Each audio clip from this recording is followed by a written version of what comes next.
അപ്പോൾ പ്രതിച്ഛായ റിലീസ് ആവാൻ പോവുകയാണ്. നമ്മുടെ കൂടെ ഒരു 3 ഡീക്കേഡ്സിലധികമായിട്ട് നമ്മുടെ മലയാള സിനിമയിൽ നിൽക്കുന്ന 3 പേരുണ്ട് ഇക്കൂട്ടത്തിൽ. ശിവൻ ചേട്ടൻ, രാജ് ചേട്ടൻ ആൻഡ് നിശാന്ത് ചേട്ടൻ. നിശാന്ത് ചേട്ടൻ 29 ആയിട്ടുള്ളൂ. 40 50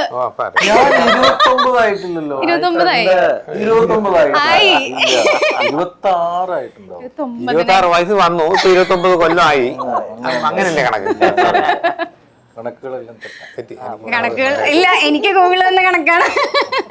അപ്പൊ 50 വർഷം ആയ ഒരാള് നമ്മുടെ കൂടെ ഉണ്ട്. രാജ് ചേട്ടാ, എന്താണ് പ്രതിച്ഛായ മൂവിയിലേക്ക് വരുമ്പോൾ ഇങ്ങനൊരു മൂവി അല്ലെങ്കിൽ ഇങ്ങനെ ഒരു സ്ക്രിപ്റ്റ് കേട്ടപ്പോൾ എന്തുകൊണ്ടാണ് ആ ഒരു ക്യാരക്ടർ ചൂസ് ചെയ്യാനുള്ളത്? ഞാൻ സ്ക്രിപ്റ്റ് ആദ്യം വായിച്ചിരുന്നില്ല. നല്ലൊരു വേഷമാണ്, അധികം ദിവസം വേണമെന്ന് പറയുന്നത്. പക്ഷെ സെറ്റിൽ ചെന്ന് ഫസ്റ്റ് സീൻ ചെയ്ത് കഴിഞ്ഞപ്പോൾ എൻ്റെ അടുത്തൊന്നും ഇങ്ങനെ ഒരു സംഭവം ഉണ്ട്, ക്ലൈമാക്സിൽ ഇങ്ങനെ വരുന്നൊക്കെ പറഞ്ഞപ്പോൾ എനിക്ക് ക്യാരക്ടർ മനസ്സിലായി. ഞാൻ യൂഷ്വലി ചെയ്യുന്ന മാതിരിയുള്ള എൻ്റെ ഒരു സ്പീഡോ ധൃതിയോ എടുത്തയാട്ടോ ഒന്നുമില്ല. വളരെ മെച്യൂർഡായിട്ട് ചെയ്യേണ്ട ഒരു വേഷമാണ്.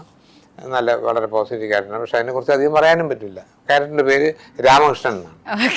രാമകൃഷ്ണൻ പേരല്ലേ? രണ്ട് ദൈവത്തിനെ കൊണ്ട് നടക്കുകയാണ് രാമകൃഷ്ണൻ.